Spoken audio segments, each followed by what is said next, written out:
Los más veteranos aquí recordaréis, yo lo viví de niño y de adolescente, pero quizás todavía algunos de vosotros lo recordáis como los cultos de Semana Santa, y especialmente el culto de Viernes Santo era un culto muy solemne, un culto muy especial. Por esto el hecho de que podamos estar juntos aquí hoy creo que es un motivo de mucha bendición. Y en segundo lugar quisiera decir que me ha impresionado poder cantar, además en catalán, el segundo himno que hemos cantado, que para todos aquellos que conocéis un poco de música sabréis que es parte de la Pasión según San Mateo de Juan Sebastián Bach.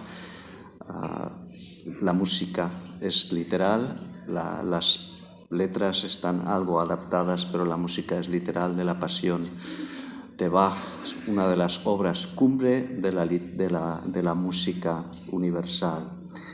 Y este himno sabía que estaba traducido al castellano, Cabeza ensangrentada, y ha sido una agradable sorpresa ver que también está en catalán y lo hemos podido cantar aquí. Hace muchos años que no cantaba este himno, Cabeza ensangrentada, y realmente es un privilegio. La Pasión según San Mateo de Juan Sebastián Bach está considerada probablemente la obra cumbre de la música tanto sacra como secular. Y no es casualidad, porque la crucifixión del Señor realmente inspira de una manera poderosa. Bien, vamos a entrar entonces de lleno, después de esta introducción, a una reflexión en la que estamos pisando lugar santo.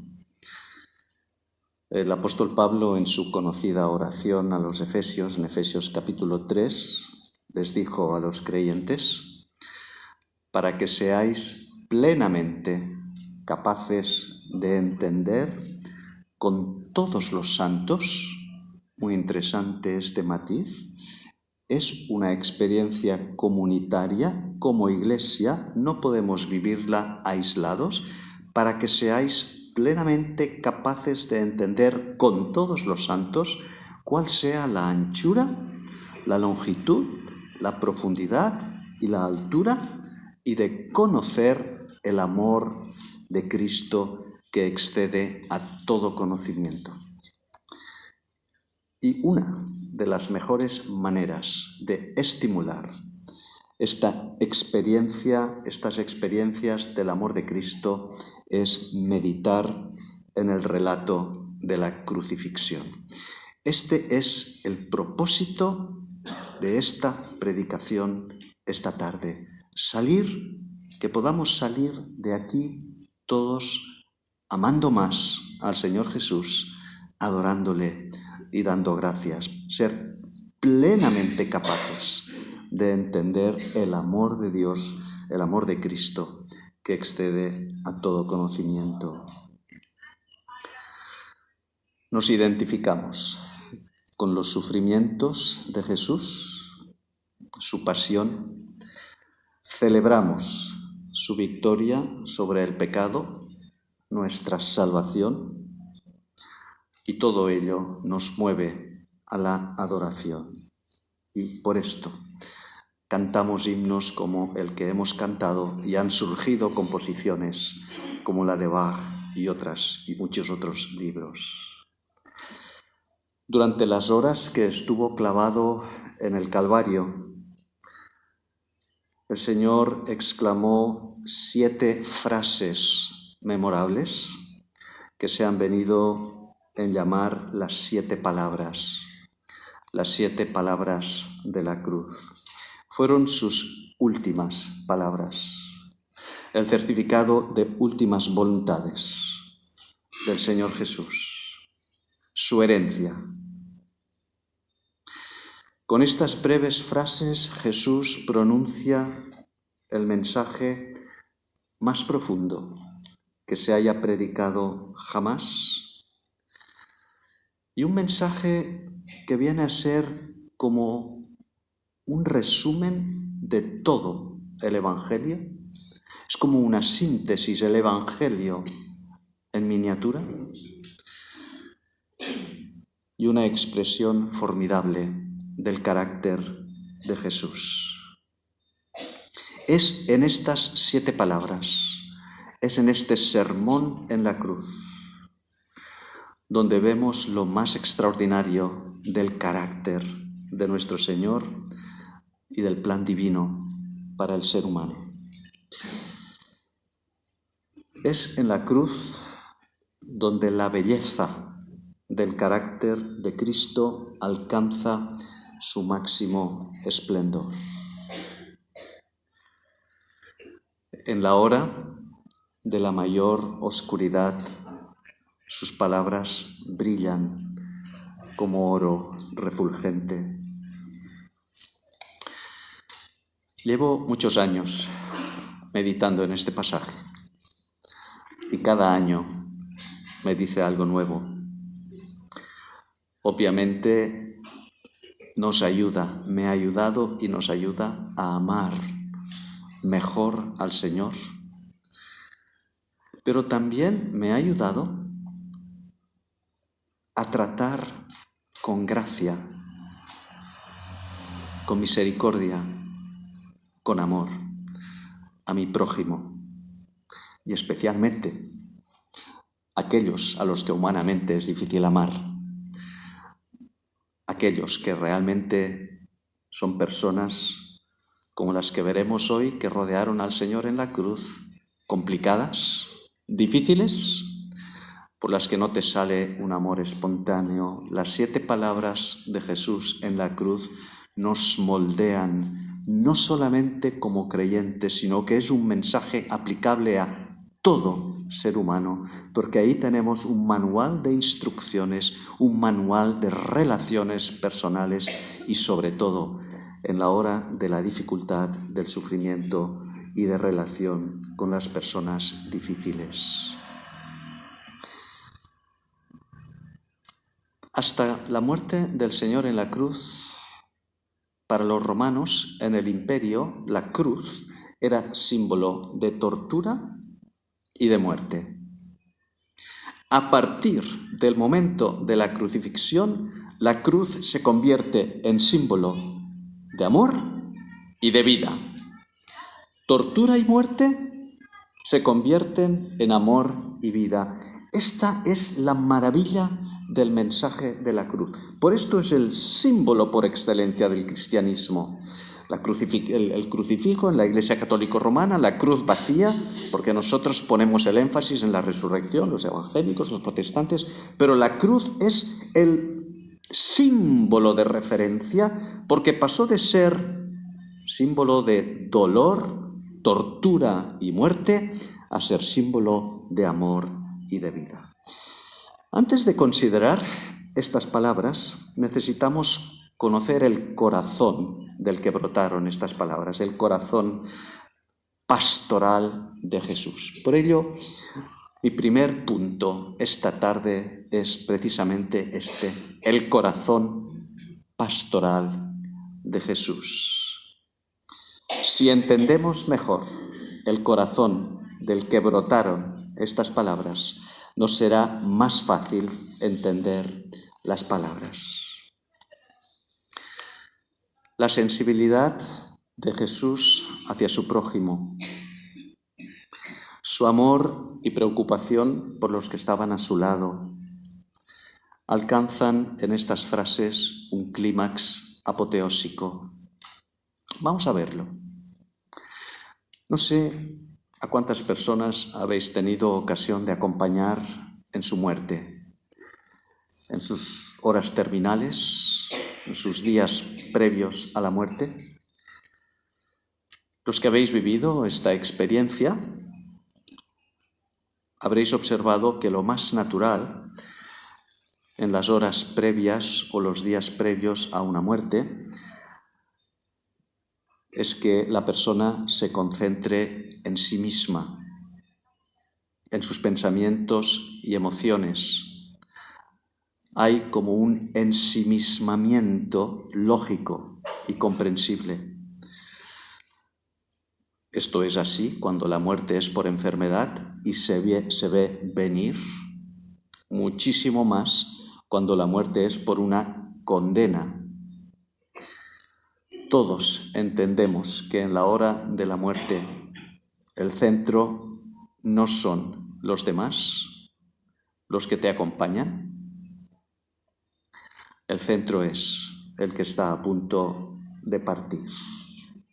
Y ahí tenemos el primer rasgo singular y extraordinario de la crucifixión. En la cruz ocurre exactamente lo opuesto. Lo contrario. Jesús se olvida de sí mismo, sale del ensimismamiento natural propio de la persona en sus horas terminales, se olvida de sus necesidades que solo al final expresará: tengo sed, y se concentra en los que están a su lado, en los que están con él. No importa que sean sus enemigos, los que le estaban crucificando, las autoridades religiosas, los soldados, o unos simples desconocidos, los dos malhechores, a su lado, uno a la derecha y el otro a la izquierda, o un ser amado, tan amado como su madre. Para estos tres grupos de personas, para todos ellos, Jesús tiene las palabras justas que necesitaban. Lo iremos viendo. A cada uno de ellos el Señor le habla conforme a su necesidad, tal como el profeta Isaías profetizó varios siglos antes. El Señor me dio lengua de sabios para saber hablar palabras. En la hora de la muerte, Jesús muere dando y dándose. Nunca nadie ha tenido una demostración tan grande de amor en sus últimas horas. Pero el que había dicho: yo soy el buen pastor, el príncipe de los pastores, según el apóstol Pedro, no podía morir de otra manera. El buen pastor murió pastoreando. Las palabras de Jesús en la cruz contienen, como si fuera un tesoro comprimido, la esencia del carácter de Dios y la esencia del Evangelio. ¿Cuál es esta esencia del carácter de Dios y del Evangelio? Dios es amor. Por supuesto que Dios es juicio, por supuesto que Dios es soberano, por supuesto que Dios tiene otros atributos, pero la esencia definitiva de Dios y del Evangelio es amor, misericordia. Todo lo demás es periférico, todo lo demás viene después. Y no podemos olvidar este énfasis del Evangelio. Por ahí han venido algunos de los errores en la historia de la Iglesia. En esencia, Dios es amor y Jesús lo demuestra en la cruz, amando a los suyos, amándolos hasta el fin y también amando a los que no eran suyos. Su sensibilidad exquisita hacia los que sufren, su sabiduría para hablar a cada uno según su necesidad. Vamos a entrar ya de lleno en estas palabras. En las tres primeras frases, Jesús muestra una preocupación intensa por los que estaban cerca de él. Todos aquellos, todos, sin excepción, que en aquella hora de angustia y de dolor supremo eran su prójimo. ¿Quién es mi prójimo? La palabra prójimo viene de próximo, el que está al lado. Mi prójimo ahora es el que está en la primera fila aquí, el más cercano. Los que tengo aquí al lado, estos son mis prójimos, mis próximos, mis más cercanos. Jesús se da a todos sus más cercanos en aquel momento. Amarás a tu prójimo como a ti mismo. La primera palabra, la primera frase, palabras de perdón a sus enemigos. Padre, perdónalos, porque no saben lo que hacen. Jesús muere pastoreando y la primera forma de pastorear es perdonar. Jesús muere perdonando. Todo el acto salvífico en la cruz era un acto, simbolizaba el perdón divino. Juan 3 nos lo explica bien. Era necesario que Cristo muriera para salvarnos. El Señor se lo explica a Nicodemo. Pero era conveniente, era necesario hacer explícito este perdón con palabras claras, audibles. Los que estaban alrededor viendo la crucifixión tenían que entender que aquello era un acto de perdón. Por ello el Señor exclama: Padre, perdónalos, porque no saben lo que hacen. Palabras contundentes, con una fuerza emocional arrolladora y una autoridad espiritual definitiva. Era necesario pronunciar esta primera frase porque en la cruz se verbaliza el sentido de su venida a este mundo y el sentido de la crucifixión. No olvidemos que el nombre Jesús significa precisamente salvará a su pueblo de sus pecados. Cuando Jesús está diciendo, Padre, perdónalos porque no saben lo que hacen, ¿a quién se refiere? No se refiere solamente a los soldados romanos, que al fin y al cabo obedecían órdenes. No se refería solamente a las autoridades religiosas que le habían llevado de una manera tan ignominiosa a la cruz. Se refería a ti y a mí, a todo ser humano. Así empieza la Pasión según San Mateo de Bach, refiriéndose a la culpa que tú y yo tenemos. La petición de perdón de Jesús no se refería solamente a los que de forma directa le estaban humillando, como nos describe el precioso cántico de Isaías 53, sino que se refería a todos. Un matiz en cuanto al perdón. Con este acto, Padre, perdónalos porque no saben lo que hacen, Jesús nos enseña un punto muy importante del perdón necesario para nuestra vida diaria.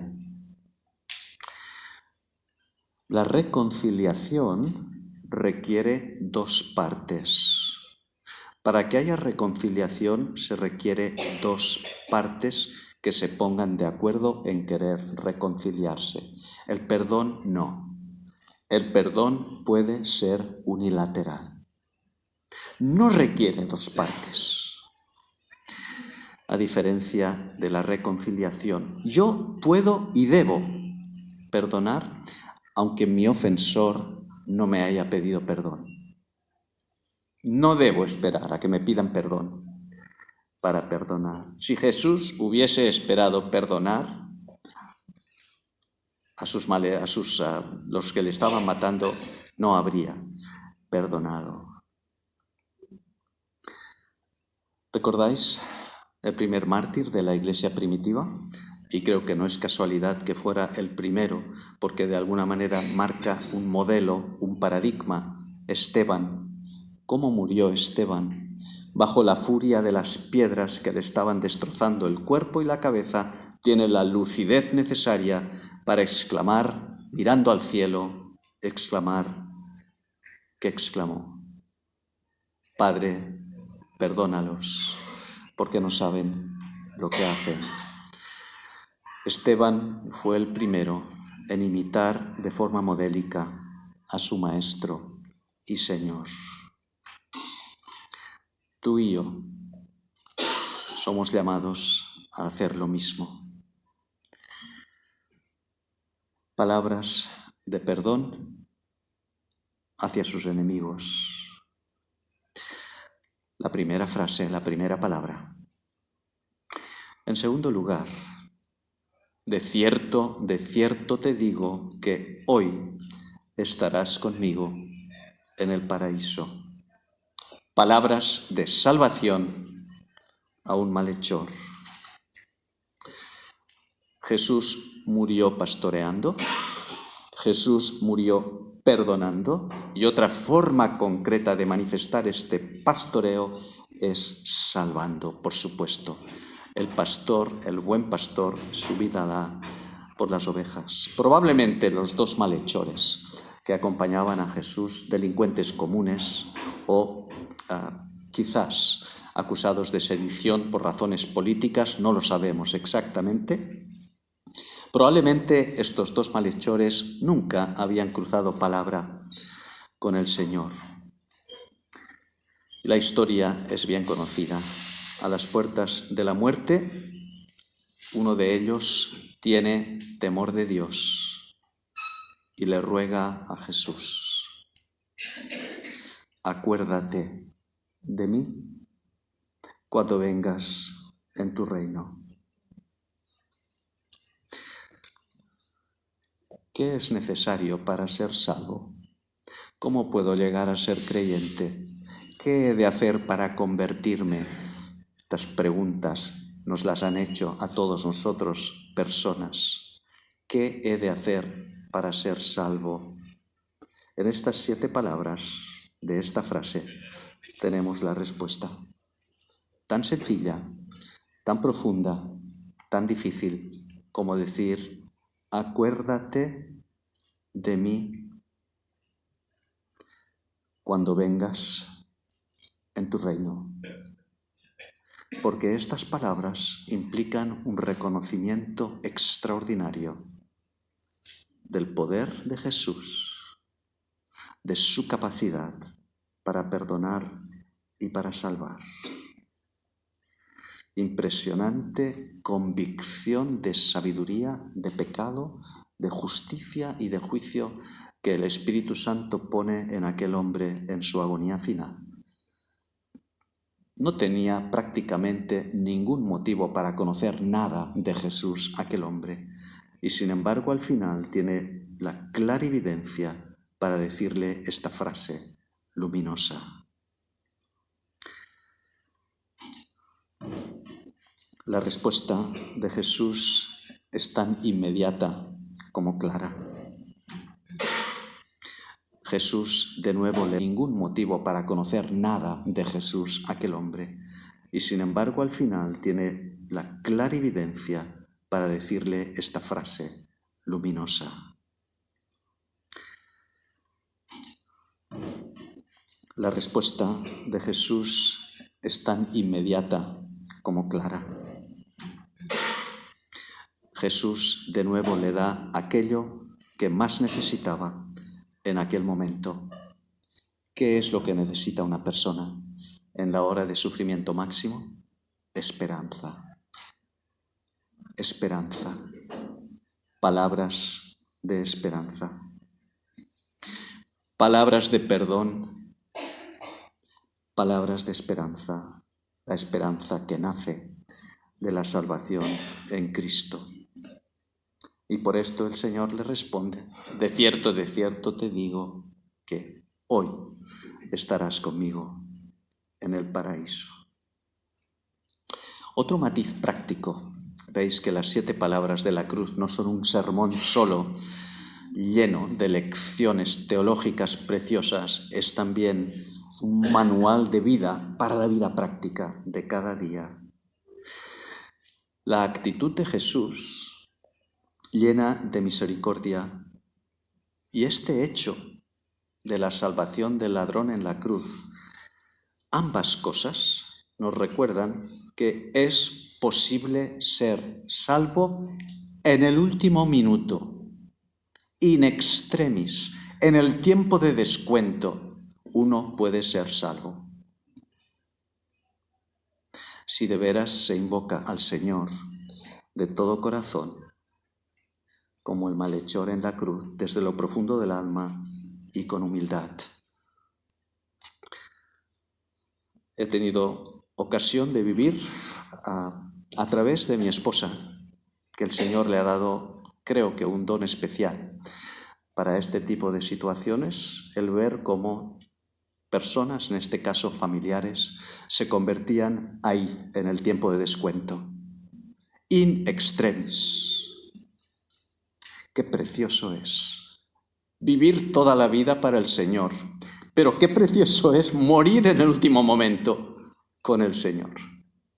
Una persona que nunca antes ha recibido el Evangelio y que en el último momento acepta al Señor. Por cierto, no os olvidéis que el último órgano de los sentidos que pierde la persona antes de morir es el oído. Es el último que se pierde.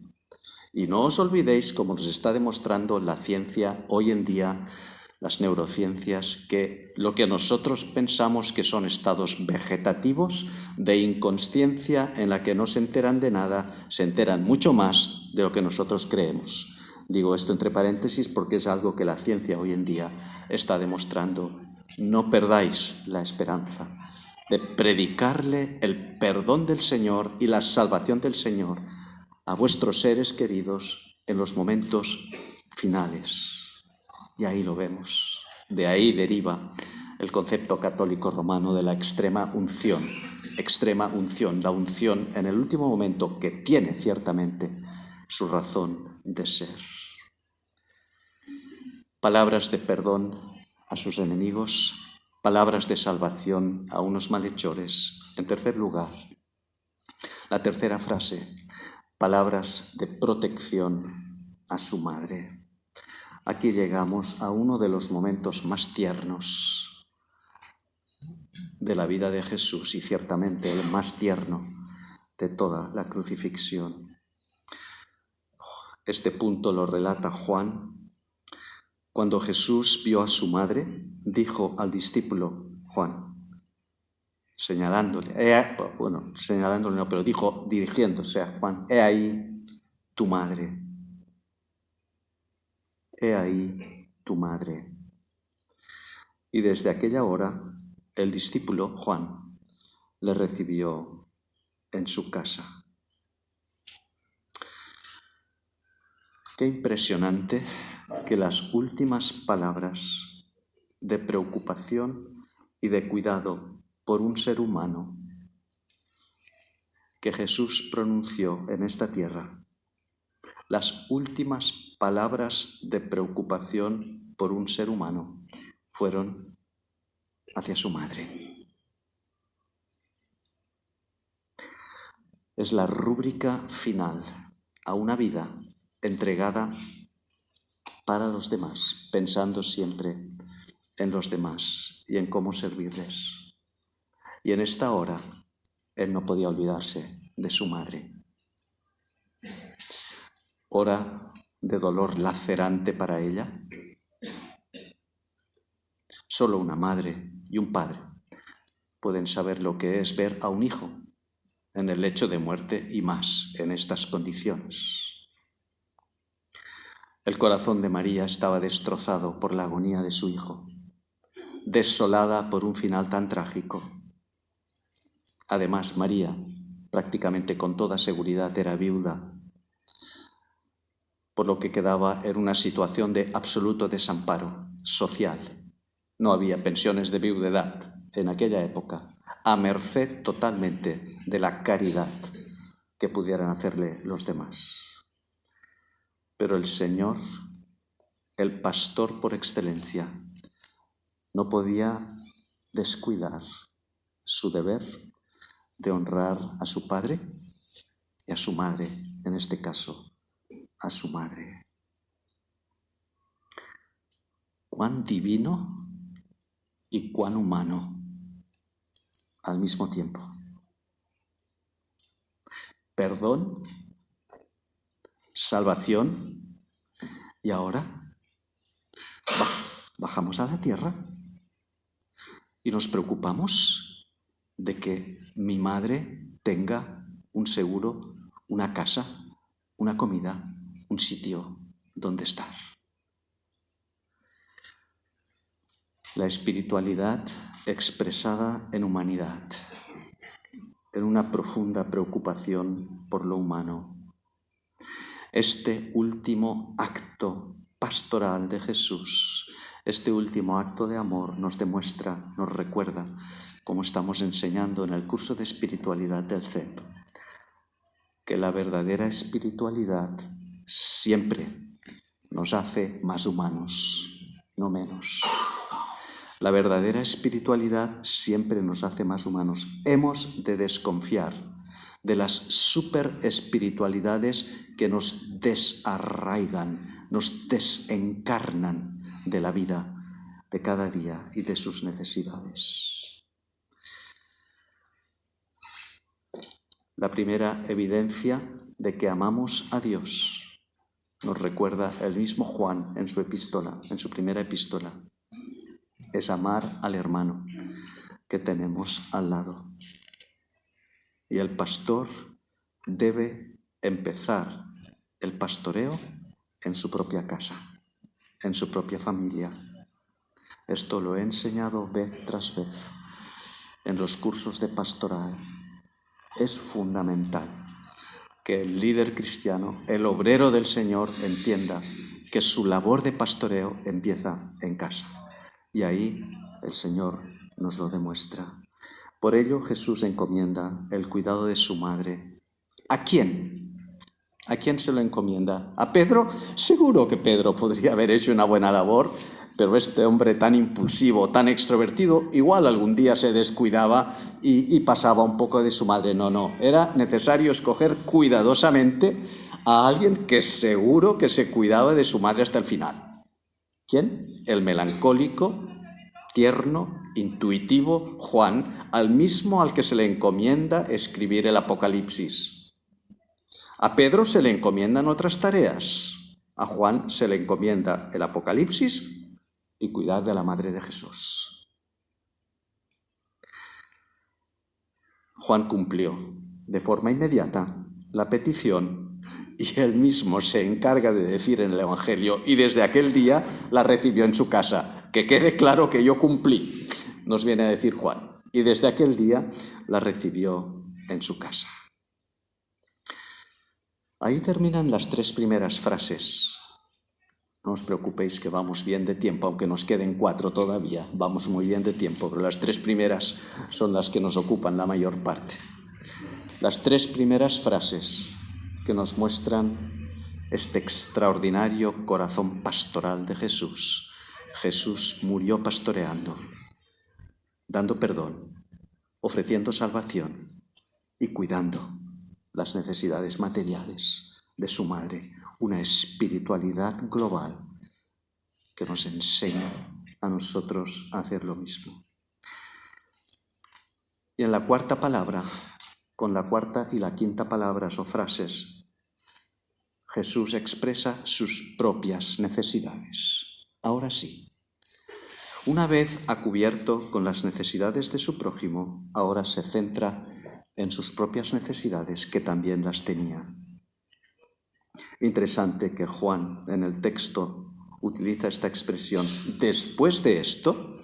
Muy interesante esta expresión temporal de tiempo. Después de esto, después de todo lo que hemos dicho, Jesús dijo: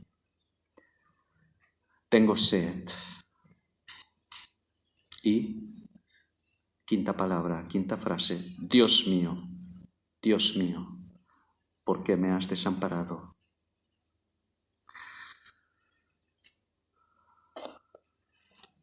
Tras la impresionante preocupación por los demás, ahora, y solo después de preocuparse por los demás, Jesús expresa sus propias necesidades. Necesidades físicas, tengo sed. Necesidades emocionales y espirituales. Dios mío, ¿por qué me has desamparado? Una cita del Salmo 22. La soledad y el sentimiento de lejanía de Dios, del Padre, marcan el máximo dolor de Jesús.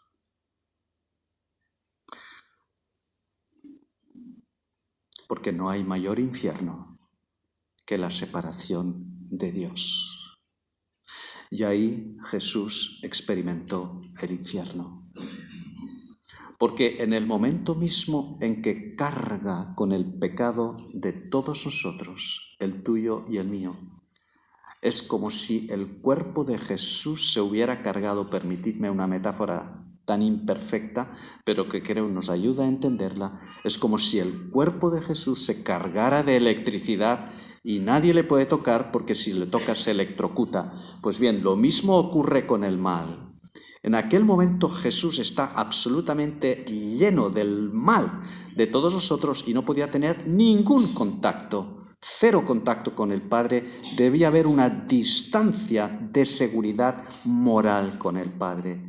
Y por esto experimenta la lejanía de Dios en el momento en que Él carga con el pecado del mundo. Y este momento Jesús lo vive de una manera terrible.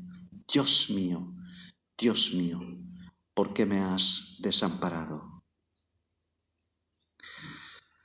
Se atribuye a Dostoyevsky, que como sabéis era un escritor cristiano, se atribuye a Dostoyevsky la frase: el infierno es el lugar donde no está Dios. El infierno es aquel lugar donde Dios no existe.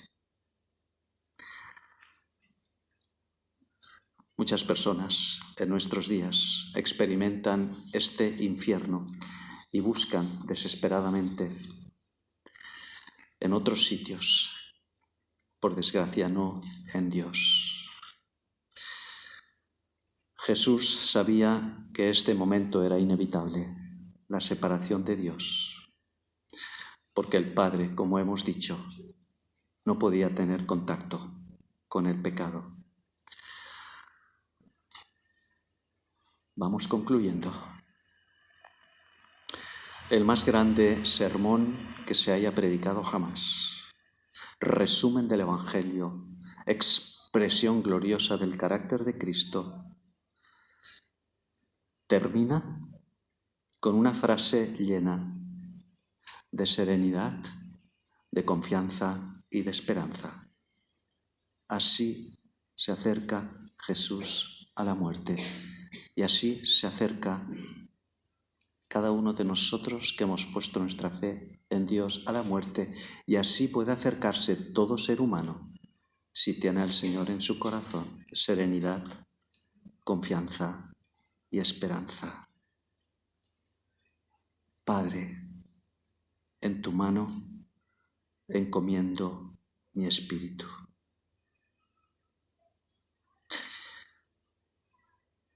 He tenido la oportunidad de acompañar a bastantes personas por mi profesión en la hora de la muerte. Os puedo asegurar que los creyentes mueren de manera diferente. Os lo puedo asegurar. Por supuesto que hay excepciones. Por supuesto que un agnóstico o un ateo puede acercarse a la muerte también con serenidad, pero no puede acercarse a la muerte con confianza ni con esperanza. Serenidad toda la que quieras. ¿Confianza en quién? ¿Esperanza en qué? ¿En la fusión con el cosmos?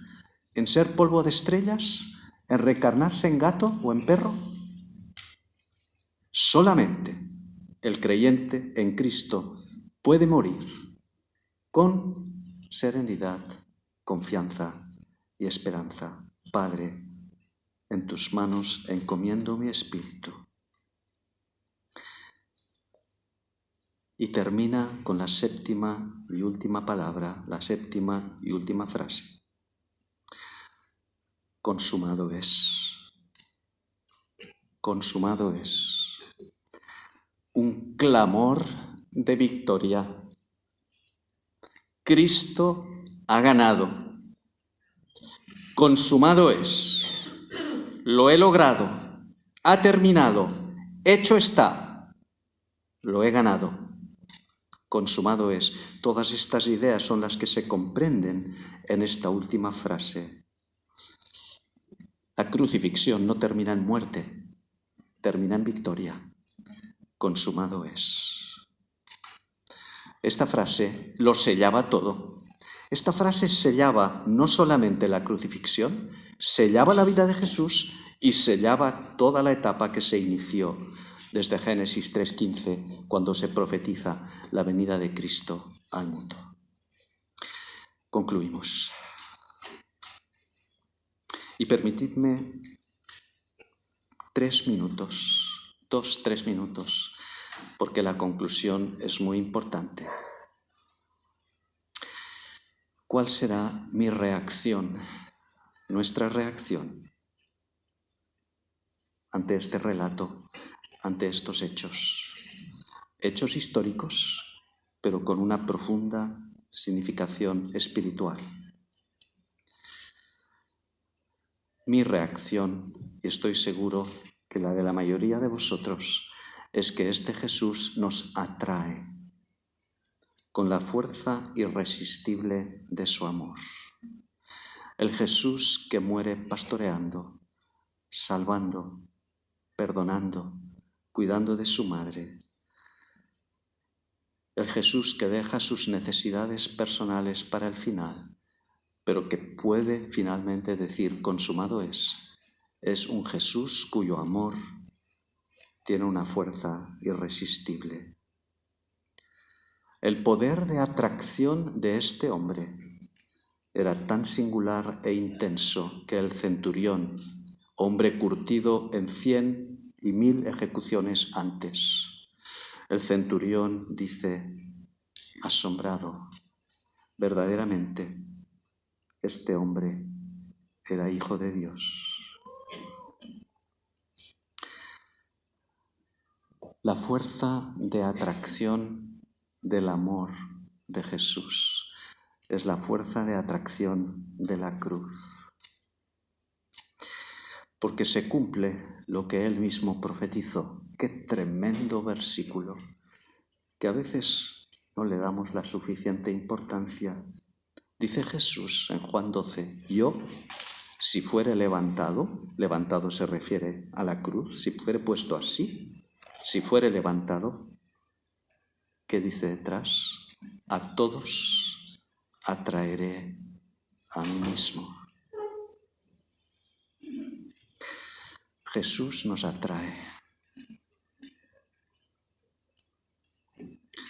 Porque Jesús convirtió el símbolo de la tortura y el dolor, la cruz, en el símbolo del amor y la vida.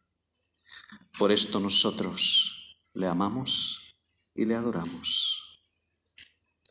Esta es nuestra triple reacción. Atracción por la cruz. Amamos y adoramos. Quisiera concluir leyendo una oración que quisiera que sea la oración de cada uno de nosotros aquí. Precioso Jesús, nos has atraído con tu amor. Por ello te amamos y te adoramos. Nos unimos al gran coro de los redimidos en el cielo y exclamamos, aleluya, porque el Señor, nuestro Dios Todopoderoso, reina. Vamos a tener unos momentos de reflexión en silencio.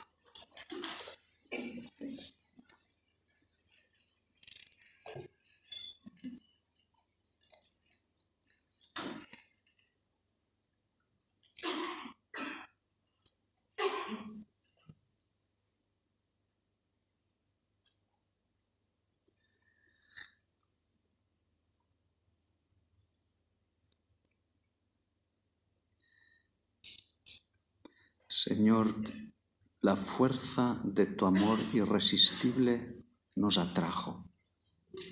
Por esto te amamos y te adoramos. Gracias por la cruz y gracias porque tú te levantaste de la muerte en la resurrección y ahora estás en los cielos. Y por esto te adoramos. En el nombre tuyo precioso. Amén.